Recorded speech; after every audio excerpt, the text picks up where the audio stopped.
back on the $25 parking fee. So imagine paying $400 a semester. You know, I mean, it's just something that's parking garages are unrealistic. We understand, we certainly recognize the parking difficulties at the ASC, although I do see a lot of parking spaces around Building B. And I know that you know, shortcuts, and I only want to walk across, and I see some of our students do those kinds of things as well.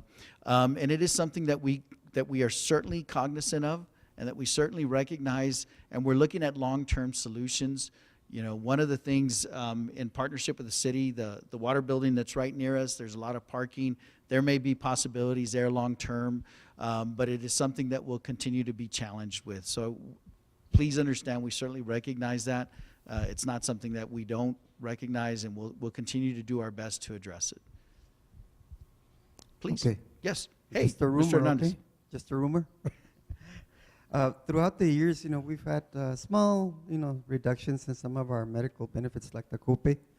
And there's some more rumors that the state is going to be cutting some more of our medical benefits or benefits. Yeah, you know, that's one rumor I haven't heard, and that wouldn't be me, that'd be the state, by the way. A couple of things with regards to that, though, Mr. Hernandez. We codified in the last session, in the last legislative session, we codified the agreement between the state and the college. Now, in somewhat of, it's not a win-win, so to speak, because we went to 50-50, and at one time it used to be about 84% that was covered by the state. And they chopped it in half in 2011, went all the way down to 42% approximately. Ms. Ryan will know the exact figures. And so we saw a really huge decline in that now in our health care with regards to the state.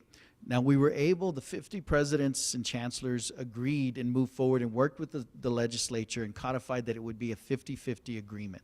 So we theoretically went up to 80. We went up 8% to 50%. Which is a gain, so to speak, but from what it used to be, it isn't nowhere near what the state used to cover. And this is where the state goes back and forth. You're a state entity, you're not a state entity. You're a state entity, you're not. I have not heard that's something that the legislature is looking at. I will tell you a couple of things. State revenues are up. You know, sales tax revenue is up. And so it could be a nicer session. I'm not going to say it's going to be a great session. It could be. Depending on the turnout of November, we'll know more about which way it's going to go. Now, I don't think there'll be more harm done.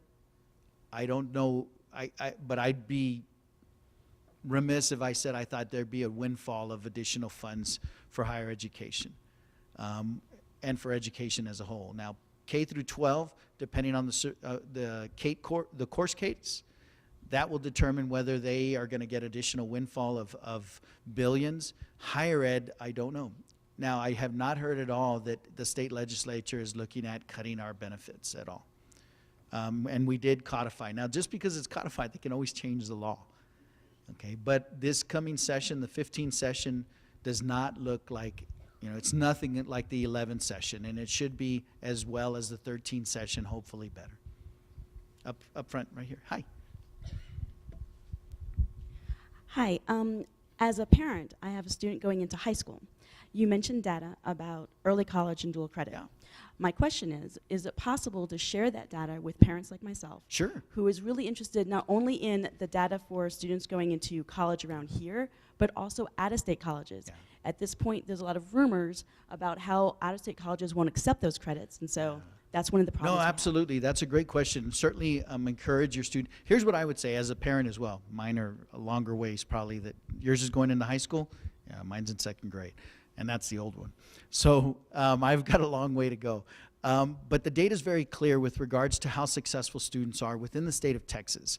Now, as far as transferring credits and courses, what I would recommend to any parent and beyond early college high schools is to stick to the core. Englishes, histories, governments, mathematics, some sciences. If you stick to the core, those courses in Texas are guaranteed to transfer, number one. Out of state, believe it or not, the students that I worked with in the past when I was at a different institution, we actually had fewer issues transferring courses out of state to institutions like Stanford and then we had in-state. And there was really only one institution, and it pains me to say which institution we had the most difficulty in transferring, especially since I graduated from that institution twice. So that was the institution we had the hardest area of transfer. But we're continuing to work on this. There's some new studies. The editor from the Times sent me a wonderful link to an article that now the data is showing more and more that students, the data that was always used against us, community college students that want to transfer and get a 4-year degree, they're less likely to go and they're less likely to transfer, and it's because of the community college, and students should really start at the university.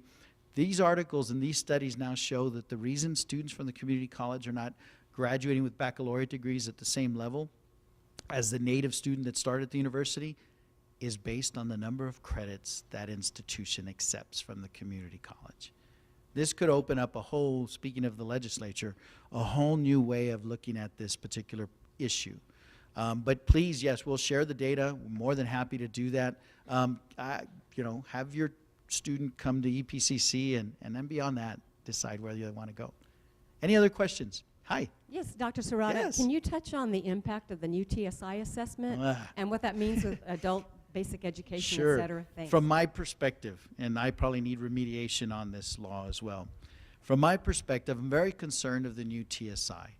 The new TSI is the Texas Success Initiative new exam that the state, believe it or not, in the 11th session, this was part of the 11th session, that we would look at the Texas Success Initiative, the exams that we use, and come up with another exam, so to speak. We worked, the coordinating board worked with the College Board in Pearson to develop a new exam. The preliminary data from our students shows, again, it's preliminary. We have an N of less than 500 students, so it's still a small segment of our students. We're always told that high school, that we have to be honest with ourselves, and this is the commissioner's example, not mine. The 32-year-old single mom that is reading at 3rd grade level, that we can only do so much, and that we have to look at different pathways for that particular student. My rebuttal is, what about the student who's reading at 9th grade level that we can show we can get up to speed within a year and a half or so? So they went on a listening tour, the commissioner and his staff, on the new TSI. And I asked our staff to run some data so that I would be prepared for that particular listening tour. And I said, I want to see recent high school graduates, last 3 years. Pull out dual credit, pull out early college high schools, because those students are curve busters, so to speak, even though they're representative of students from across the board. So pull them out. And the new TSI, our preliminary data showed that in math, 32% of our students were tested into the lowest levels of adult basic ed. So the coordinating board broke it up into two different levels of adult basic ed. The higher levels were allowed to continue to place into developmental courses as we have in the past. The lower levels, the recommendation is that we advise them to look at adult basic ed. Well, I have concerns with adult basic ed. So 32% in math, it was about, I want to say 16% in reading, and it was less than 10% in writing. Two things with regards to the math. The state is moving further and further away at the higher ed level from algebra-based courses. Algebra is a precursor to calculus, which is what you want to take if you're going to go into engineering or the STEM fields. But how many of our students actually go into engineering and the STEM fields? And so what they're saying now, Dr. Treisman out of the University of Texas at Austin is saying, we need to develop different pathways for students with regards to math. A mathways pathway, a stat way, math that students will actually need to use throughout their lives and careers, statistics and mathways for the non-STEM fields. And so if we're going at the state away from Algebra 2, and then the new TSI, guess what the math area is based on? Algebra 2. And so then, isn't that contradictory? And so what the state did is they said, we're going to delay implementation of the new TSI until the fall of 15. So this particular fall, summer and fall, we will continue to place students holistic advisement to get them into the courses that they need to be in. And my hope is that in the 15 session, we address any concerns with the new TSI, as well as with HB 5. Ultimately, if adult basic ed is the right path for our students, then I don't have an issue with with guiding them to that path. Here's my issue with that path. The state of Texas funds adult basic education at the same level as the county of San Diego in California. So our entire state puts the same resources that San Diego County uses, number one. So we don't fund it. Number two, students can't use Title IV Pell for adult basic ed. The federal regulations do not allow that for that to occur. And 87% of our entering students are on some type of financial aid. They're on that financial aid not because they want to be, because of their socioeconomic status. So they themselves wouldn't be able to pay for it. My issue is, how do students pay for it? I don't believe in just putting populations to the side. So I have real issues with it. I've asked the commissioner, I've questioned the commissioner, are you fundamentally changing the mission of the community college? We're an open admissions institution. I'm very proud to be an open admissions institution. We have high expectations for our students, and I believe students will rise to those expectations. But we have to at least give them that opportunity. Please. President Gaitan. Dr. Serrata, high towers, laptops, and the exponential increase of mobile devices. Recently, Microsoft Office has been released for iPads. Is it Finally? possible to look at, finally? Yeah. Finally. Finally. Now, if they'll only put a USB port on them, Yeah. that's what I need. I still have my whole life on USBs. Is it possible to look at the possibility of establishing a relationship like we do with Microsoft Office for our laptops? With Apple?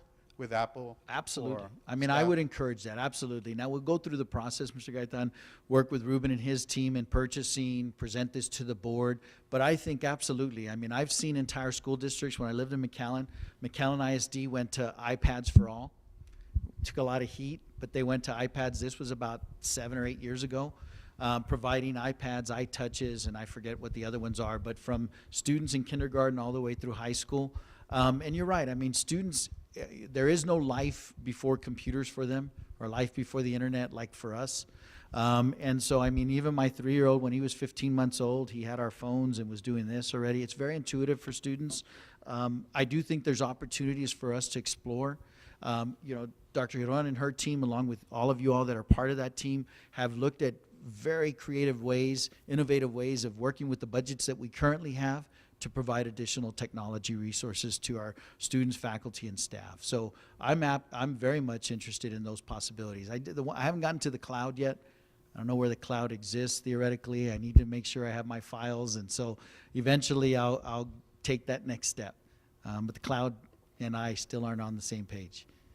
Other questions? Again, I can't thank you all enough for all that you do, for the great work that you do.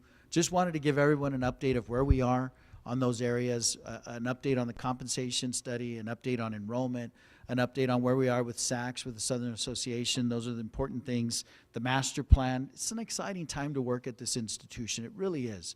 And I'm very privileged to work with each of you all. I'm very excited to be a part of this. Professional development. Wanted to give an update on that. And then finally recognize the amazing work that each of you all does on a daily basis. So I look forward to continuing the great work with you all. If there's ever rumors, ask. I'll be happy to address them. Okay? We're not doing away with the Christmas holidays. We're not doing away with spring break. Okay? Despite it being April Fool's Day, we're not doing away with those. Yesterday, I enjoyed Cesar Chavez Day just like each of you all did. When it was on the board meeting for to change the calendar, everyone was stressed that we were taking something away, and what we were actually doing, Ms. Ryan let us know we needed to go forward to add the 23rd day of holiday for the schedule. So I enjoyed yesterday as well. I ended up doing a lot of chores. I would have preferred being at work. But I certainly thank all of you all. Now, there's several folks that are in the room that I can't thank enough. The PowerPoint, I wish I was that talented. Rachel did an amazing job that works in Mr. Smith's office with the PowerPoint. Angelica and Pam are in the room. They make sure that I am where I need to be. I know there's refreshments that weren't here at the start, and people were stressed out about that, but they're here now. So help yourselves with that. You know, the VPs that are in the room, they do a tremendous job. They represent each constituency of this particular institution fiercely. PSA presidents in the room, that you do a great job of representing your constituents as well. CSA has been here probably at the Trans Mountain campus. Dr. Ramirez, everyone does a great job. We do it very agreeable. Can't always agree to everything, but even when we disagree, we're very agreeable. We have a great institution. I can't thank you all enough. So please enjoy some refreshments, and if you're so inclined to do, please donate blood, and we have some giveaways from the recycling program back there, some shower heads that they're trying to give away. So thank you all so much, and have a great day. Appreciate it.